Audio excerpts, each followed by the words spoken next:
All right, सो आज की जो कहानी है जो मुझे सुनानी है वो है इंदुबाई की। सो इंदुबाई मुंबई में कुर्ला में रहती थी। वो एक झोपड़ी में रहती थी। वो वो गरीब थी। उसका एजुकेशन या उसकी पढ़ाई लिखाई कुछ हुई नहीं थी। और फिर उसकी कम उम्र में शादी हो गई। और शादी होने के बाद उसका हर औरत की तरह एक सपना था कि उसका पति उससे प्यार करे, उसको वो सारी खुशियाँ दे जो उसको अपने घर में नहीं मिली। तो इंदुबाई की शादी होने के बाद कुछ साल उसके बहुत अच्छे गए अपने पति के साथ। उसका पति भी पढ़ा लिखा नहीं था, वो एक मजदूर की नौकरी करता था और वो घर पे आके फिर वो पैसे देता था और इंदुबाई और वो मिलके दोनों अपना घर चलाते थे। शादी के कुछ सालों के बाद इंदुबाई को 3 बच्चे हुए, 2 लड़के और एक लड़की। और धीरे धीरे उसका पति शराब की लत में लग गया। वो इंदुबाई के समझ में आ गया। धीरे धीरे करते वो घर में कुछ पैसे भी नहीं देता था। वो सारे पैसे शराब में या फिर बाहर उड़ा देता था। इंदुबाई को ये देख के बड़ा दुख होता था, उसको बड़ा बुरा लगता था। बट वो क्या करती, क्योंकि उसकी सारी जिंदगी उसके पति के ऊपर डिपेंडेंट थी। वो अकेले कुछ भी नहीं कर सकती थी। शायद वो डरती थी और उसको ये समझाया गया था हर औरत की तरह कि उसका पति ही उसके लिए सब कुछ है, उसके पति का घर ही उसके लिए सब कुछ है। और अगर वो अपने पति को छोड़ती है तो शायद उसको कोई भी अपनाएगा नहीं और उसकी समाज में कोई भी इज्जत नहीं होगी। उसको काफ़ी मुश्किलों का सामना करना पड़ेगा और वो बिल्कुल अकेली पड़ जाएगी। तो वो हमेशा इस सोच में रहकर चुपचाप सब कुछ सहती थी। कई कई बार उसका पति उसे मारता भी था। ये कहानी खुद मुझे इंदुबाई ने कही थी जब मैंने उससे पूछी थी कि उसकी ज़िंदगी की कहानी क्या है।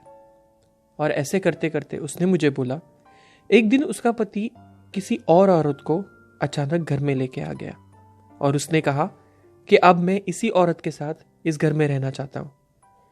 इंदुबाई को बड़ा बुरा लगा। फिर वो थोड़ी डर गई। उसने बोला, फिर मेरा क्या होगा, अपने बच्चों का क्या होगा। वो शराब के नशे में था। उसे इन सब चीज़ों की कुछ पड़ी नहीं थी। वो बस चाहता था कि वो औरत और वो दोनों साथ रहे और वो कुछ नहीं सुनना चाहता था। इंदुबाई को बड़ा गुस्सा आया। अब इंदुबाई का सब्र का बांध टूट चुका था। अब उसके अंदर की अंतर आत्मा उसको आवाज दे रही थी और उसने उस घड़ी में उसकी अंतर आत्मा की आवाज को माना, उसको सुना। उसने झट से अपने आंसू पोंछ लिए, अपने कपड़े बांधे, अपने बच्चों के कपड़े बांधे और सामान पैक कर कर वो घर से निकल गई। और उसके मन में उसने ठान ली थी कि वो वापस मुड़ के कभी नहीं देखेगी, वो वापस कभी नहीं आएगी और वो जिंदगी जिएगी तो अपने बल पे जिएगी, अपने उसूलों पे जिएगी। उसने ट्रेन पकड़ी और मुंबई से वो सीधा पूना स्टेशन आ गई। पुणे स्टेशन में वो 4 महीने प्लेटफॉर्म पे रही अपने बच्चों के साथ। ना उसके पास इतने पैसे थे, ना वो पढ़ी लिखी थी कि उसको नौकरी मिले, और ना ही वो किसी को जानती थी और ना ही वो किसी की मदद या सहारा लेना चाहती थी। वो पुणे स्टेशन पे रहती थी। जो भी उससे मिलता था खाने पीने के लिए वो खाती थी और वो अपने बच्चों को खिलाती थी। ऐसे करते करते उसने अगल बगल में धीरे धीरे नौकरी ढूंढना शुरू कर दिया। उसको कुछ घरों में काम वाली की नौकरी मिल गई। उसने ऐसे करते करते पहले 2 घरों में शुरुआत की, फिर 2 घरों में से 3, 3 घरों में से 4, 4 घरों में से 5। ऐसे करते करते अनेक घरों में वो पूरे हफ्ते में इधर उधर काम करती थी और पैसे कमाती थी। और उस पैसों की कमाई से वो इतनी खुश थी क्योंकि वो उसके खुद के कमाए हुए पैसे थे, खुद की हिम्मत पर। और वो जिंदगी की छोटी छोटी खुशियों को जीना सीख चुकी थी। वो काफी ग्रेटफुल थी कि उसको एक नई जिंदगी मिली, उसको एक आज़ादी मिली जो उसको उसके पति के यहाँ पे या उसके माँ बाप के यहाँ पे कभी नहीं थी। उसने कुछ पैसे बचाकर वो स्टेशन पर से फिर एक चॉल में 1 रूम की किराए पे उसने रूम ले ली। वहाँ पे वो अपने 3 बच्चे और वो रहती थी। उसके बाद वैसे करते करते, पैसे बचाते बचाते उसने अपने बच्चों की आधी अधूरी शिक्षा पूरी की, बच्चों की शादियाँ की, उनके बच्चे हुए, बच्चे नौकरी करने लगे और इंदुबाई आज भी नौकरी करती है। इंदुबाई आज भी घरों में काम करती है और वो हमारे घर में भी काम करती थी। अभी भी करती है। इंदुबाई ने मुझे बड़ा किया, तो हमने उसे कभी भी उसको एक काम वाली की नज़र से या मजदूर की नज़र से नहीं देखा। उसको हमने हमेशा एक परिवार का हिस्सा माना। लोगों की अपनी अपनी मजबूरियां होती है काम करने की।